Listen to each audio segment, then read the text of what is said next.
صل على سيدنا محمد. الحمد لله وكفى وسلام على عباده الذين اصطفى أما بعد فأعوذ بالله من الشيطان الرجيم بسم الله الرحمن الرحيم شهر رمضان الذي أنزل فيه القرآن هدى للناس وبينات من الهدى والفرقان فمن شهد منكم الشهر فليصم ومن كان مريضا أو على سفر فعدة من أيام أخر يريد الله بكم اليسر ولا يريد بكم العسر ولتكملوا العدة ولتكبروا الله على ما هداكم ولعلكم تشكرون وإذا سألك عبادي أني فإني قريب أجيب دعوة الداع إذا دعان فليستجيبوا لي وليؤمنوا بي لعلهم يرشدون وقال رسول الله صلى الله عليه وسلم من قام رمضان إيمانا واحتسابا غفر له ما تقدم من ذنبه أو كما قال صلى الله تعالى عليه وسلم। মোহতারাম বুজুর্গ দোস্ত, আমরা আজকে বেশ কয়েকটি বিষয় আমরা ছড়িয়ে ছিটিয়ে থাকা কিছু মাসাইলগুলোকে আমরা আলোচনা করব ইনশাআল্লাহ। ধারাবাহিকতার সাথে কথা হবে না, যেহেতু আমরা যে সময়ে উপস্থিত সেই সময়ের গুরুত্ব সম্পর্কে কিছু কথা আমরা আলোচনা করব, তারপরে সাদাকাতুল ফিতির সম্পর্কে আলোচনা করব ইনশাআল্লাহ। যেহেতু ধারাবাহিক আমাদের যে তফসির হয় সেটা এই মুহূর্তে সম্ভব নয়, যেহেতু একটা আমাদের কিছু মাসাইল জানারও প্রয়োজন রয়েছে, সেই জন্য আমরা এইভাবেই কথা বলবো ইনশাআল্লাহ। আচ্ছা, এই আয়াত যেটা আমরা পড়েছি সূরা বাকারাতে আছে, তার আগে আছে ইয়া আইয়ুহাল্লাযিনা আমানু কুতিবা আলাইকুমুস সিয়ামু কামা কুতিবা আলাল্লাযিনা মিন ক্বাবলিকুম লাআল্লাকুম তাত্তাকুন। তারপরে আছে আইয়ামাম মা'দুদাত। এই যে রোজার যে মাসাইল এবং তার ধারাবাহিকতা কোরআন যে বয়ান করেছেন, কোরআনের যে উসলুব, এখান থেকে রোজার মাসাইল বয়ান হচ্ছিল একটা দুটো আয়াতে, কুতিবা আলাইকুমুস সিয়াম, তারপরে আইয়ামাম মা'দুদাত, তারপরে শাহরু রমাদান আল্লাযী উনজিলা ফীহিল কোরআন, তারপরে ওয়াইদা সাআলাকা ইবাদি আন্নী ফাইন্নী করিব, এটা আসলো। তারপরে আসলো ওয়াহিল্লা লাকুম লাইলাতাস সিয়ামির রাফাসু ইলা নিসাইকুম। মানে এই তরতিবটাকে কেউ যদি অর্থের দিকে ফলো করে তাহলে বোঝা যাবে যে রোজার মাসাইল বয়ান হচ্ছিল, রোজা ফরজ হওয়ার কথা বয়ান হচ্ছিল। মাঝখানে রোজার মাসাইল শেষ হয়নি, আল্লাহ পাকের বলা শেষ হয়নি, কিন্তু মাঝখানে দোয়ার কথাকে আল্লাহ পাক ঢুকিয়ে দিয়েছেন ওয়াইদা সাআলাকা ইবাদি আন্নী ফাইন্নী করিব। তারপরের আয়াতে ওয়াহিল্লা লাকুম লাইলাতাস সিয়ামির রাফাসু ইলা নিসাইকুম হুন্না লিবাসুল লাকুম ওয়া আনতুম লিবাসুল লাহুন্না। এই সব বয়ান ফের আবার রোজার বয়ান শুরু করে দিয়েছে। এর কারণ সম্পর্কে মুফতি মোহাম্মদ শফি সাহেব রহমতুল্লাহি তাআলা আলাইহি তিনি মারিফুল কোরআনে লিখছেন যে রোজার মাসাইল শেষ হলো না, তার আগে দুটো তিনটে আয়াতের মধ্যে রোজার কথা বলা হলো, তারপরে দোয়ার কথা ঢুকিয়ে দেওয়া হলো, তারপরে আবার রোজার বয়ান হচ্ছে। এর কারণ হচ্ছে যে রোজা এমন একটা ইবাদত যে আল্লাহ সুবহানাহু ওয়া তাআলা এই রোজার মতো ইবাদতের মাধ্যমে বান্দার দোয়াকে কবুল করার ওয়াদা দিতে চাইছেন। এই যে পরের আর পিছনের আয়াত, মানে মিডিলে ওটা ঢুকে গিয়েছে ওয়াইদা সাআলাকা ইবাদি আন্নী ফাইন্নী করিব, কিন্তু আগের আর পিছের আয়াতকে যদি আমরা তাজজিয়া করে দেখি তাহলে আমরা দেখতে পাবো যে রোজার মাসাইল বয়ান হয়েছে, কিন্তু রোজার মাসাইলের দরমিয়ানে মিডিলে ঢুকিয়ে দেওয়া হয়েছিল দোয়ার কথাকে, এই জন্য যে রোজাদারের দোয়াকে আল্লাহ পাক কবুল করবেন। এই জন্যে হযরত আব্দুল্লাহ ইবনে ওমর রাদিয়াল্লাহু তাআলা আনহু থেকে রিওয়ায়াতটা নকল করেছেন মুফতি মোহাম্মদ শফি সাহেব রহমতুল্লাহ আলাইহি। তিনি ইফতারির ওয়াক্তেতে নিজের পরিবার সহ দোয়া করতেন, এই শব্দটা আছে, নিজের পরিবার সহ দোয়া করতেন মুফতি শফি সাহেব রহমতুল্লাহ। এই আয়াতের ওয়াইদা সাআলাকা ইবাদি আন্নী ফাইন্নী করিব, এই আয়াতের তাহাতে নকল করেছেন এই হাদিসকে, যে পরিবার সহ ইজতেমাই দোয়া, এই দোয়াটার কথা লিখেছেন। কিন্তু সেটা হতে হবে ইফতারির ওয়াক্তে। আমরা ইফতারির বহু আগে থেকে দোয়া করি, বরং সাইদ আহমদ পালনপুরি সাহেব রহমতুল্লাহি তাআলা আলাইহি তিনিও তার বয়ানের মধ্যেও বলেছেন যে ইফতারির ওয়াক্তেতে দোয়া কবুল হয়। যখন ইফতারির একদম আইন ওয়াক্ত হয়ে যায় তখন দোয়া করুন, আগে থেকে ঠিক করে রাখুন।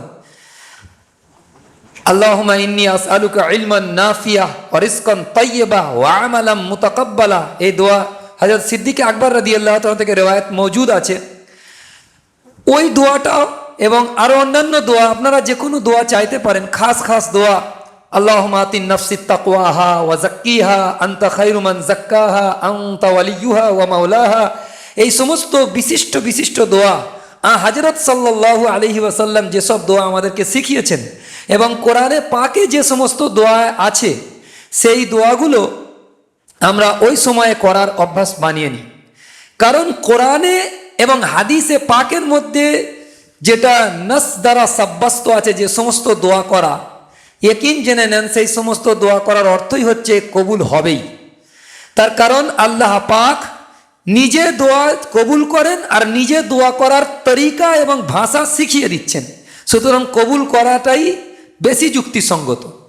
এটা আশরাফ আলী থানবী রহমাতুল্লাহ আলাইহির একটা স্বতন্ত্র কেতাব আছে মুনাজাতে মকবুল, মানে যে মুনাজাতটা আল্লাহর কাছে মকবুল হবেই সেই ধরনের একটা সংকলন করেছে, যার উপরে মুফতি মোহাম্মদ তাকি উসমানী সাহেব দামাত বারকাতুহুম তিনি দাস দিয়েছিলেন।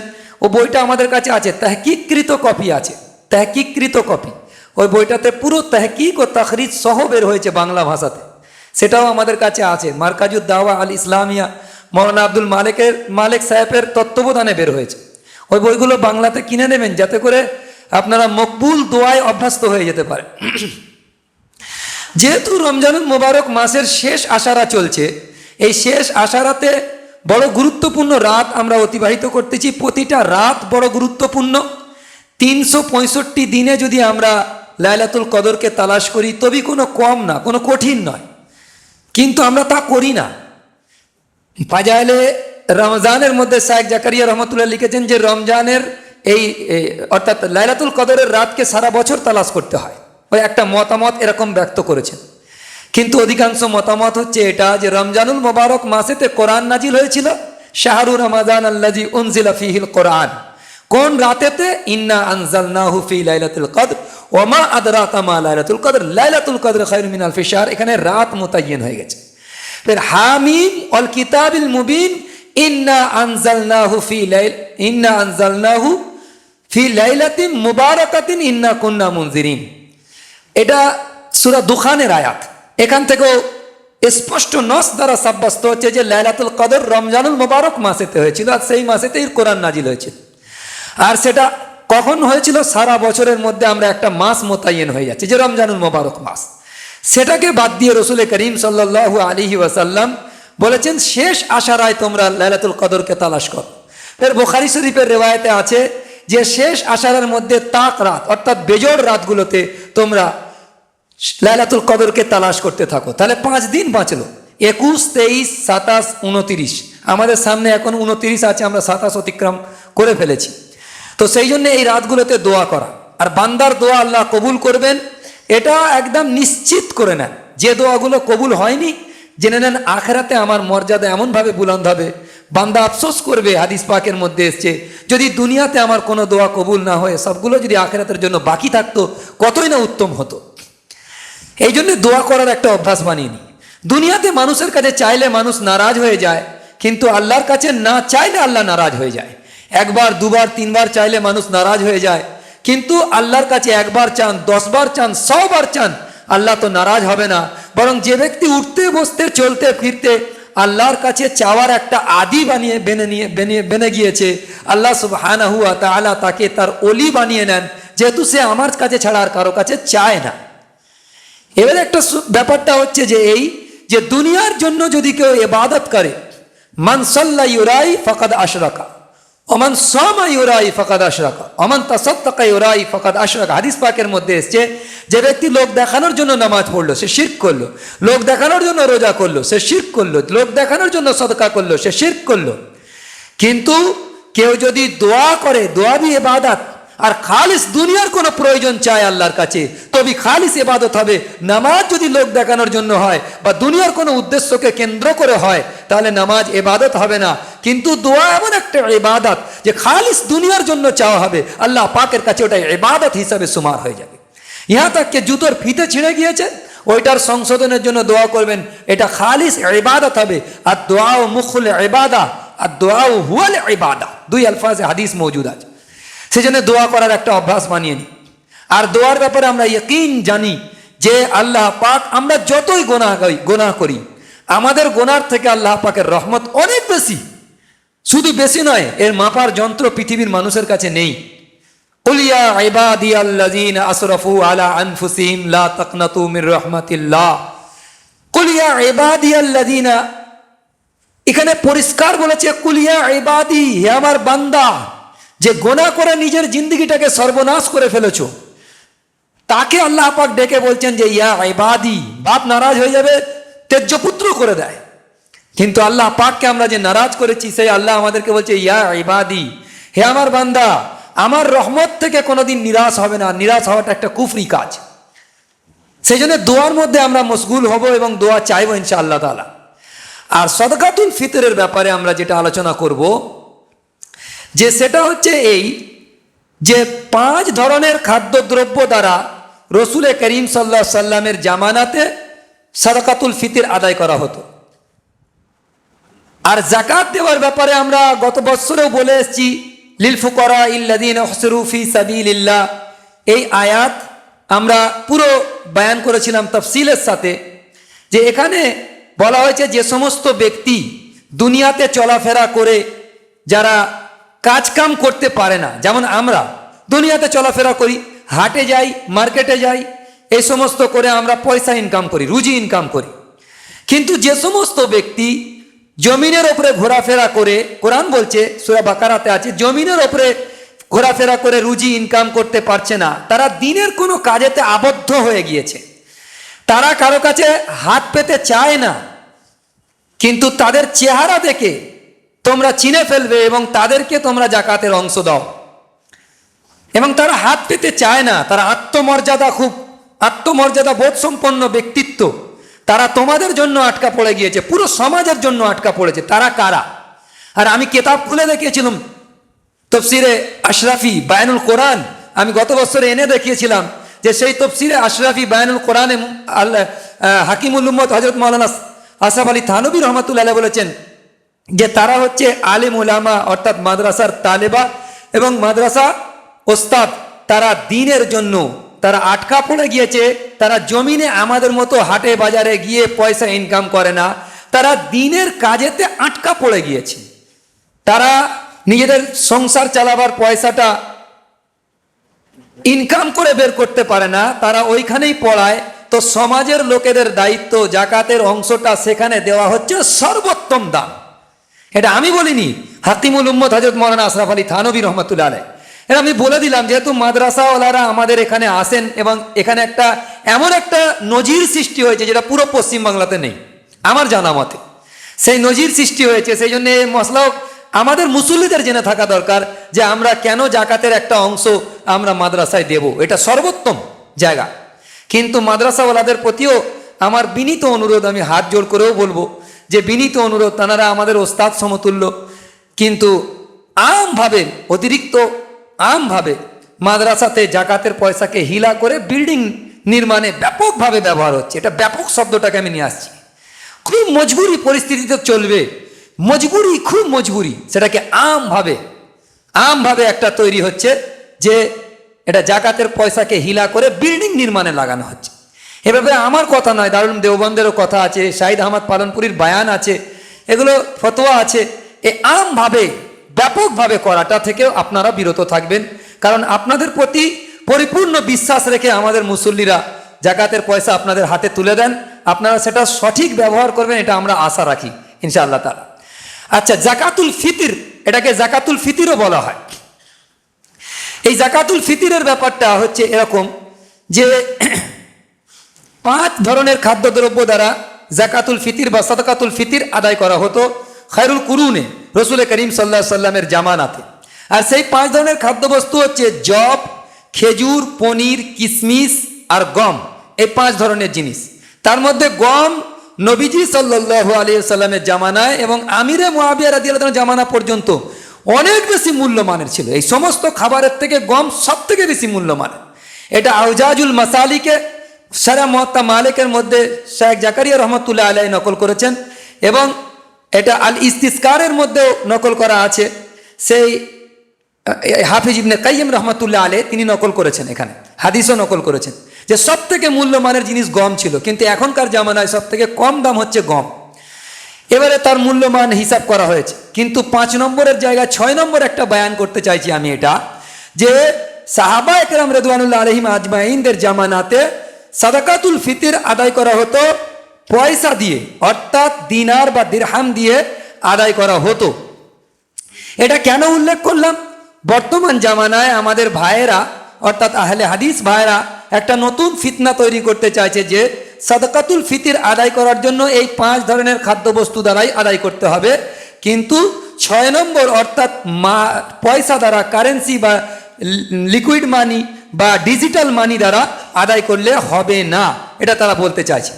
এ ব্যাপারে ওলামা হজরতরা এখানে উপস্থিত আছেন, আমি বলে দিচ্ছি যে আল্লামা আহমদ আল গুমারি রাহিমাহুল্লাহ তাআলা তার একটি বিখ্যাত কেতাব এবং তাহকিক পূর্ণ কেতাব, বড় মুহাক্কিকানা আন্দাজে তিনি লিখেছেন বইটার নাম হচ্ছে তাহকিকুল আমাল ফি ইখরাজে যাকাতুল ফিতর বিল মাল। ওনার স্বতন্ত্র কেতাব, যে টাকা দিয়ে পয়সা দিয়ে সাদাকাতুল ফিতর আদায় করার প্রমাণিকতার উপরে একটা স্বতন্ত্র কেতাব লিখেছেন। সেই কেতাবে বড় বড় আকাবির ওলামাদের রায়কে নকল করেছেন। তার মধ্যে ডক্টর ইউসুফ আল কারজাবি, যিনি কাতার বিশ্ববিদ্যালয়ের ভাইস চ্যান্সেলর, ইন্তেকাল করেছেন লকডাউনের সময়, তো তিনিও তার মতামত উল্লেখ করেছেন সেখানে। তো সেখানে আছে কি যে প্রথম তো আমরা জানা দরকার, দলিল তো পরে, এখানে তো সহিহ বুখারীতে দলিল আছে এবং মুসান্নাফ ইবনে আবি শায়বাতে দলিল আছে। হযরত ওমর রাদিয়াল্লাহু তাআলা সাদকাতুল ফিতর এটা আদায় করার ক্ষেত্রে টাকা দিয়ে গ্রহণ করতেন হযরত ওমর রাদিয়াল্লাহু তাআলার আমলে। এসব কথা লম্বা আলোচনা আছে এবং মুসান্নাফ ইবনে আবি শায়বাতে সাদকাতুল ফিতর টাকা দিয়ে আদায় করার বাব বেঁধে নিয়ে এসেছেন। সেগুলো আমরা আলোচনা করার সময় পাবো না, মূল কেতাবের নামগুলো কেন দিয়ে দিচ্ছি, যেটা এটা প্রচার হওয়া দরকার। তো সেই জন্য মুসান্নাফ ইবনে আবি শায়বাতে এবং ওই কিতাবটা তাহকিকুল আমাল ফি ইখরাজে যাকাতুল ফিতর বিল মাল, আল্লামা আহমদ আল গুমারি রাহিমাহুল্লাহ তাআলার লেখা কিতাব। যারা এটা গবেষণাধর্মী পড়াশোনা করতে চায় তারা ওই কিতাবগুলো দেখে নিতে, আমাদের কাছেও কিতাব মজুদ আছে আরবিতে আলহামদুলিল্লাহ। তো সেই জন্য এটা একটা প্রথম জানা দরকার যে সাদাকাতুল ফিতরের হিকমত কি।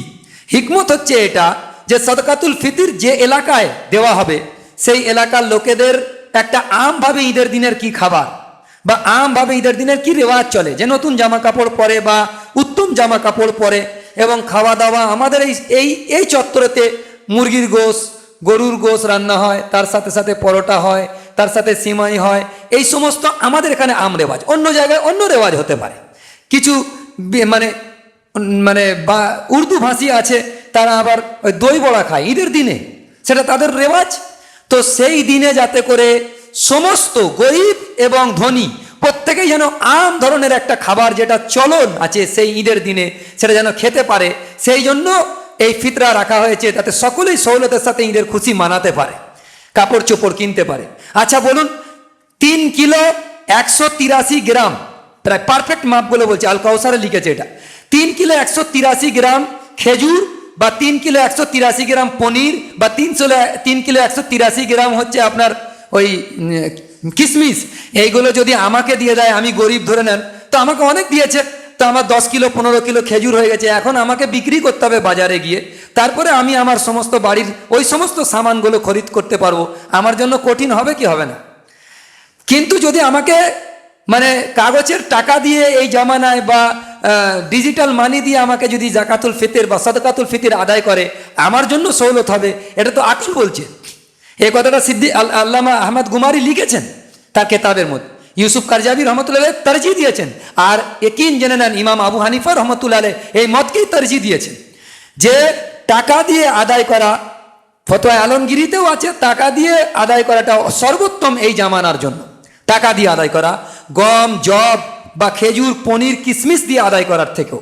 কিন্তু এটা আমরা এতটুকু বুঝে নিই। তারপরে কথা হচ্ছে যে বুখারী শরীফের রেওয়ায়তের মধ্যে এসছে যে হযরত সাল্লাল্লাহু আলাইহি সাল্লামকে জিজ্ঞাসা করা হয়েছিল যে কোন দানটা সর্বোত্তম দান, তো হযরত সাল্লাল্লাহু আলাইহি সাল্লাম বললেন দাতার নিকট সর্বোৎকৃষ্ট এবং সর্বমূল্যমানের, সবথেকে বেশি মূল্যমানের যেটা, সেটা দান করা হচ্ছে সবথেকে উত্তম দান। এবং এ ব্যাপারে আমরা দেখি যে আমাদের বাড়িতে যারা এই সাহাবা একরামের জামানাতে এবং আমরা যেটা করি সমাজে প্রচলিত আছে, 70 টাকা নাখোদা মসজিদ থেকে এলান করে দিয়েছে, তো ওখানে একটা কথা বলা উচিত, সর্বনিম্ন 70 টাকা, বা তার থেকেও কিছু কম দামের গম যদি হয় তো 60 টাকাও হতে পারে। এরকম নয় যে 70ই দিতে হবে, আর এরকম নয় যে তার বেশি দেওয়া যাবে না, এরকম ভুল কথা। শরীয়ত যে জিনিসকে মোকাইয়ত করে দিইনি, মুতলাক রেখেছেন, সেটাকে আপনাকেও মুতলাক রাখতে হবে, মোকাইয়ত করতে পারবেন না। ইয়কিন জেনে নেন, আমি একটা উসুলি কথা বলছি, গভর্নমেন্টের আইন দিয়ে উদাহরণ নিয়ে নেন। ভারতের মধ্যে যখন আপনি সফর করবেন ট্রেনেতে, তখন আপনার আইডেন্টিটি প্রমাণ করার জন্য আপনাকে আধার কার্ড দেন, টিটিকে দেখান, ভোটার কার্ড দেখান, বা পাসপোর্ট দেখান, বা ড্রাইভিং লাইসেন্স দেখান, প্রমাণ হয়ে যাবে। কিন্তু যখন আপনি বিদেশে যাবেন প্লেনেতে, তখন আপনার আইডেন্টিটি তখনও দেখতে চাইবে, কিন্তু সে সিরিফ ওখানে পাসপোর্টের থ্রুতে আপনাকে সাবেত করতে হবে, না আধার কার্ড চলবে, না ভোটার কার্ড চলবে, না ড্রাইভিং লাইসেন্স চলবে।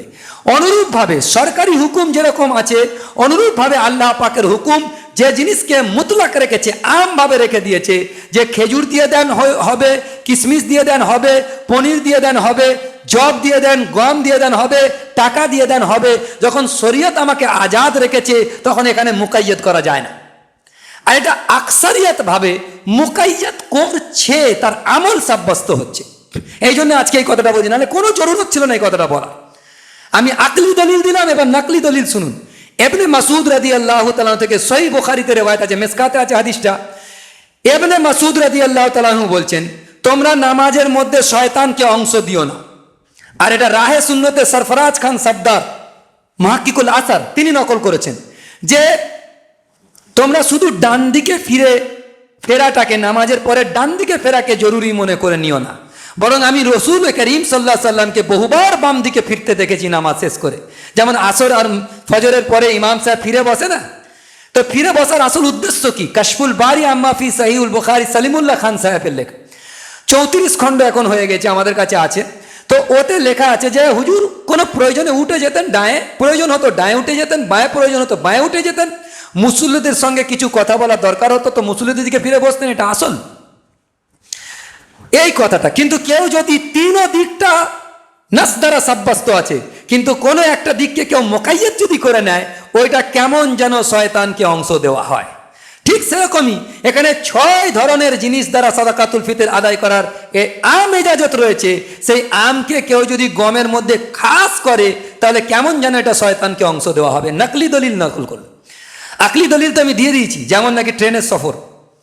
এই জন্য যেমন পানি ব্যবহার করার ক্ষেত্রে অজু করতে হবে, শরীয়তে হুকুম দিয়েছেন, খুব ভালো করে বুঝবেন, শরীয়তে হুকুম দিয়েছেন অজু করতে হবে। কেমন তরিকায় অজু করবেন সেটাও শরীয়ত বলে দিয়েছে, কিন্তু পানি কোথা থেকে নেবেন, ট্যাপ থেকে নেবেন কি কুয়া থেকে নেবেন কি টিউবওয়েল কল থেকে নেবেন, বা পুকুর বা নদী বা খাল, কোথা থেকে নেবেন শরীয়ত এখানে পাবন্দি লাগাননি। কেউ যদি বলে নবীজির জামানায় কুয়া থেকে তুলে নবীজি ফরজ অজু করতেন, তবে অজুর ফরজ আদায় হবে, নয়তো হবে না, এ যেন শরীয়তের আম হুকুমকে খাস করতে চাইছে। ঠিক এরকমই কেউ যদি বলে যে গমের মূল্যই দিতে হবে, অন্য কোনো মূল্যই হবে না, সে যেন শরীয়তের একটা আম হুকুমকে খাস করতে চাইছে। এই জন্য আমরা চেষ্টা করব, যাদেরকে আল্লাহ পাক সৌলত দিয়েছে, তারা যেন খেজুরের, আজুয়া খেজুর বা তার থেকে কম দামের খেজুর, সেইভাবে 3 কিলো 183 গ্রাম বা 3 কিলো 200 গ্রামের মূল্যে, কেউ কেউ 300 বলেছে, কিন্তু এই মূল্য মানের আমরা সাদাকাতুল ফিতর আদায় করব। দেখেন, মানুষ সবাই কিন্তু সমান নয়। কেউ 70,000 টাকার মালিক, তাহলে তার উপরেও সাদাকাতুল ফিতর ওয়াজিব হবে। আর কেউ 70 লক্ষ টাকার মালিক, তার উপরেও সাদাকাতুল ফিতর ওয়াজিব হবে। কিন্তু একজন যে 70,000 টাকার মালিক, সে 70 টাকা যদি দেয় তাহলে ঠিক আছে, কিন্তু যে 70 লাখ টাকার মালিক, তার তো উচিত হবে এক এক ব্যক্তির মাথা পিছু আজুয়া খেজুরের প্রায় 3,500 টাকা এক একজনের হয়, 3,500 টাকা সে যেন সাদাকাতুল ফিতর আদায় করে। এটা আমরা মাথায় রাখি, যাতে করে আমাদের সমাজের গরিবদের সৌলত হয়, সেই দিকে আমরা লক্ষ্য রাখবো ইনশাআল্লাহ তাআলা। আর সাদাকাতুল ফিতর কখন ওয়াজিব হয়? ঈদের দিন সুবে সাদেকের ওয়াক্তে আগে কোনো বাচ্চা যদি, সুবে সাদেকের ওয়াক্তের আগে যদি কোনো বাচ্চা প্রসব হয়, তাহলে তার উপরে সাদাকাতুল ফিতর আদায় করা ওয়াজিব হবে।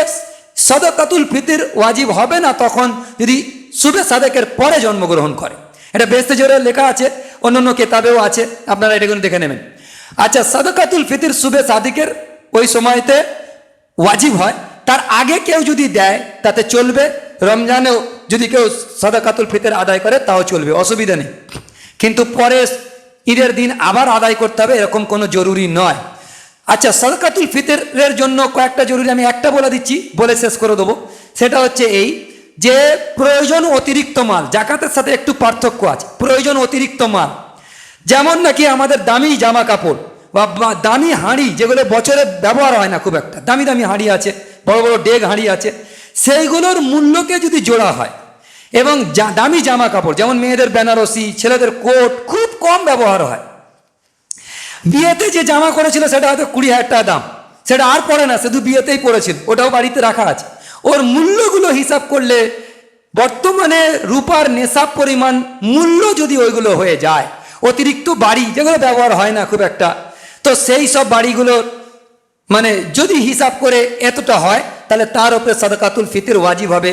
তার থেকে কম যাদের কাছে আছে, যে নিসাব পরিমাণ হয় না, বছর অতিবাহিত হওয়াও জরুরি নয় সাদকাতুল ফিতরের জন্য, তাহলে তার উপরে সাদকাতুল ফিতর ওয়াজিব হবে। আর যদি এর থেকে কম হয়, ওয়াজিব হবে না। এইগুলো আমরা জেনে নিই ইনশাআল্লাহ তাআলা। আর ঈদের দিন যখন উপস্থিত হবে, তখন ফেরেশতারা তো কাতারবন্দি হয়ে দাঁড়িয়ে যাবে আর বলবে, ইয়া আল্লাহ, আল্লাহ জিজ্ঞাসা করবে, আল্লাহ তো হার চিজ জানে, কিন্তু আল্লাহ পাক ফেরেশতাদেরকে গাওয়া রাখার জন্য জিজ্ঞাসা করবে, আমার বান্দারা কেন আজকে ঈদের ময়দানে উপস্থিত হয়েছে?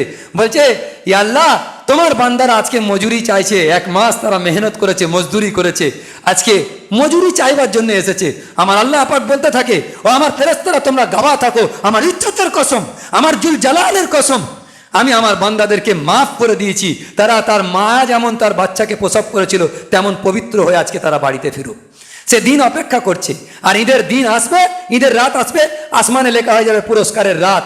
আর সেই রাতকে আমরা গান বাজনা দিয়ে না সাজাই, বলকে ইবাদত দিয়ে, নফল ইবাদত দিয়ে, আল্লাহর কাছে তওবা ইস্তেগফার করে, গিড়গিড়িয়ে কেঁদে আল্লাহকে মানিয়ে নেবো ইনশাআল্লাহ তাআলা।